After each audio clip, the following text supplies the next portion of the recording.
Le complexe Arc Hotel Asylum est situé en banlieue de Hanoï, à 10 km à l'est du vieux quartier de la ville. Tout près, mais tout à fait différent, car ici se dresse une forêt fantastique avec des cabanes construites dans les arbres. Chaque cabane a son architecture et son design propre, mais toutes sont en harmonie avec la nature, laissant de préserver la pureté et la tranquillité du lieu. C'est sur ces critères que les Américains George Campos et Justin Leach ont choisi d'y séjourner durant le passage dans la capitale.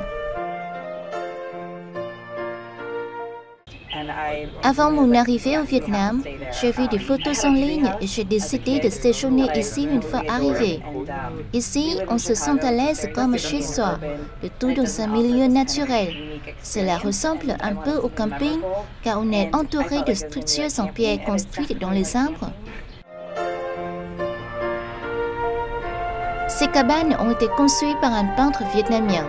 Bien que ce concept soit répandu dans d'autres pays, il reste unique à Hanoï. Une originalité qui en fait un choix très tentant pour de nombreux touristes. Cet endroit est spécial à plus d'un titre. C'est intéressant de rester ici. J'ai beaucoup voyagé et fait du camping dans différents pays, mais je n'ai jamais eu une expérience comme celle-là. C'est comme un nid d'oiseau et c'est confortable. Si un jour je reviens au Vietnam, sûr que je retournerai ici.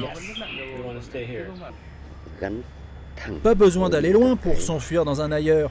Bien qu'au milieu de la vie urbaine, je vis toujours dans une forêt avec des cabanes construites dans les arbres. Une approche directe avec la nature. La Caito est un autre style de homestay, situé dans la ruine Zatu, qui abrite des villas de la période coloniale française. Ce petit appartement confortable offre à ses pensionnaires un havre de tranquillité. Les touristes peuvent garder les clés pendant le séjour.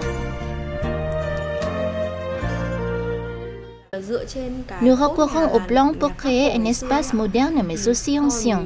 Nous avons commencé le travail en juin dernier et les réactions des clients s'avèrent bonnes.